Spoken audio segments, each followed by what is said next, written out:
સુરતના માંગરોળમાં બનેલા ચકચારી સામૂહિક દુષ્કર્મના કેસમાં દોષિત જાહેર થયેલા 2 આરોપીઓને આજે કોર્ટ સજા સંભળાવશે।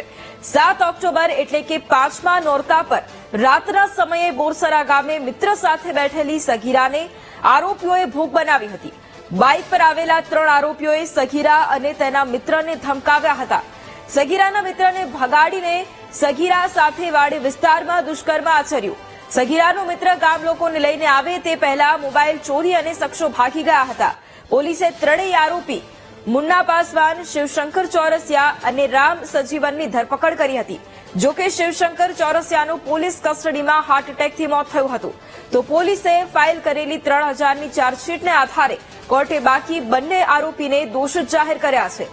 ત્યારે હવે કોર્ટ આરોપીઓને શું સજા સંભળાવે છે તેના ઉપર સૌ કોઈની નજર છે।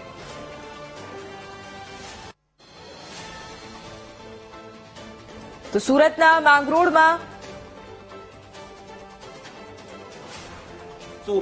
સજા હોઈ શકે એ અંગે મુખ્ય સરકારી વકીલ નયનભાઈ આપણી સાથે છે। સીધા એમની સાથે વાત કરીશું। નયનભાઈ, આપણે ચુકાદો આવી ગયો આવશે આજે અને આરોપીઓ દોષિત જાહેર થઈ ચૂક્યા છે, શું કહેશું?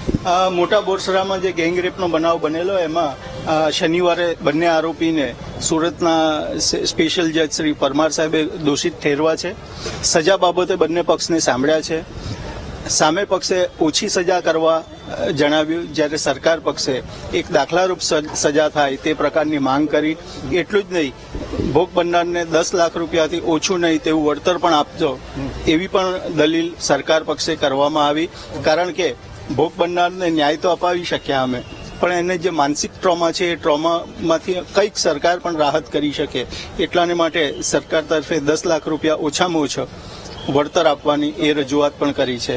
અત્યારે લગભગ 11:30-12 વાગે ફાઇનલ ચુકાદો આવી જશે સજા બાબતે, એટલે થોડીક દરેક ગુનામાં એને દોષિત ઠેરવવામાં આવ્યો છે, એટલે આ સરકાર તરફથી કઈ સજાની માંગ કરવામાં આવશે? આમાં સરકાર તરફે મહત્તમની માંગ કરાતી હોય છે, પણ આરોપીનો જે પક્ષ છે તે પણ કોર્ટ ધ્યાને રાખતી હોય છે। બંને પક્ષની રજૂઆત જોઈ અને નામદાર કોર્ટ યોગ્ય સજા ફરમાવતી હોય છે। હવે આ પ્રકારનો કેસ છે, એમાં 3 જાતની સજા છે।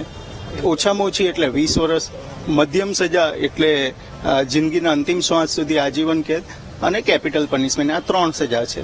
પણ જે રીતનો ગુનો છે તે રીતે યોગ્ય સજા કરવાને માટે સરકાર તરફે રજૂઆત કરેલ।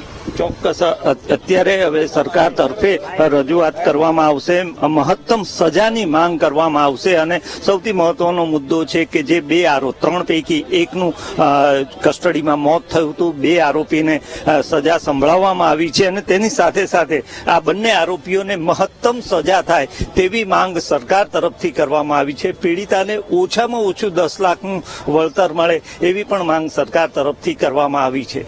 જે માટે